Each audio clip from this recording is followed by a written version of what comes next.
So for the national executive, what are we suggesting? One is the creation of the post of a prime minister with 2 deputy prime ministers. These should be from the ruling party, appointed by the president, and must ensure gender balance, and they will be responsible for coordination of government and improve service delivery. Why do we ask for the creation of a prime minister's post?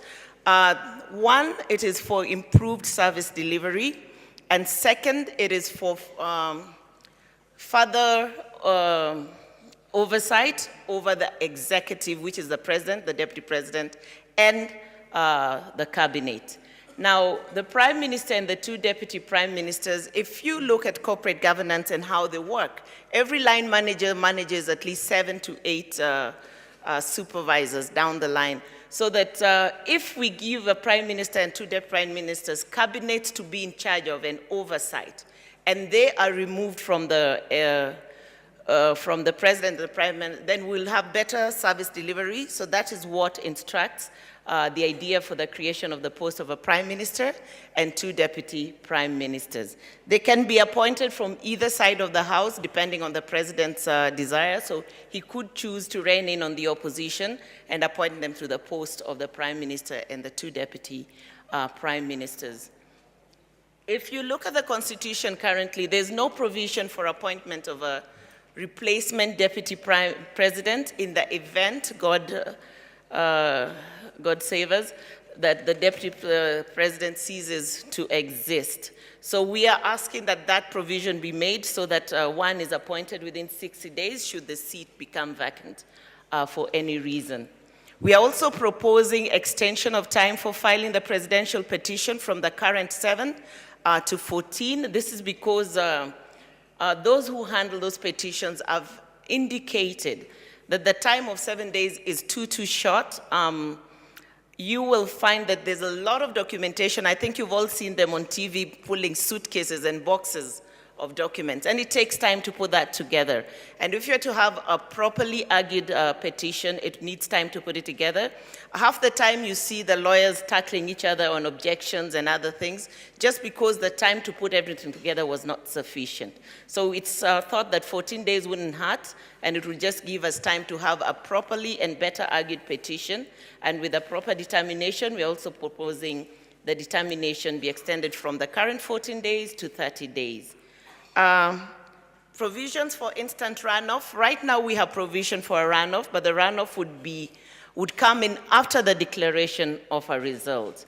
Provisions for instant runoff has been practiced in certain countries, and this is where at the time of the initial election, you also indicate, you rank the candidates at that time of voting, so that if there is need for a runoff, the ranking is considered as a consideration to see who could have come in second or who are the favorite two for that matter. In the National Assembly, we have proposals, one for the introduction of the seat of the office of the official leader of the opposition. We had this in the prior constitution, but when we were making the 2010 constitution, this was done away with. I believe one of the reasons that current elections are highly contested is because we do not have any provision for the loser. It's a winner take it all, and one is told rudi kwenu uka vue samaki, sindio? So let's make provision. I mean, it's very, very interesting when somebody garners close to the same number of votes as the winner and has no voice and no space. And the other day when I was watching, I think the news about the fuel levy, I saw a lot of Kenyans saying, oh, if only Baba could go back to the opposition. We need an opposition voice. So clearly there's a stake and space in our system for official leader of opposition to have space, and he should be facilitated by government and taxes to take up that space. In the morning, we talked about being overrepresented. We feel like we have too many layers of representation, too many people representing us and not feeling the effect of it. And yet, the tax burden and that wage burden is really draining down Kenyans. So there is a proposal that the constituencies be reduced from the current 290 to 150. This proposal was also contained in the last report of the CIC when they were exiting office. After examination of processes and the implementation of the Constitution, they felt that the constituencies were too many, and there's need probably to reduce them to 60, to 150. Now, if we reduce them to 150, how do we gender mainstream? We are asking that there be provision for 60 special seats to provide the two-third gender balance, and which will also include the youth, the marginalized, and persons living with disabilities. And this will come in the same way that we have provisions in the county government provisions for appointing or nominating people to the special seats. But we are asking for deviation from nomination to election for people who make it to the party lists.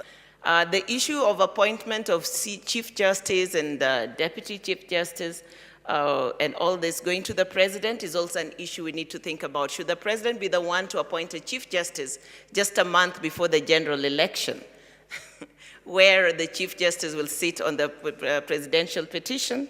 Those are things we need to think about.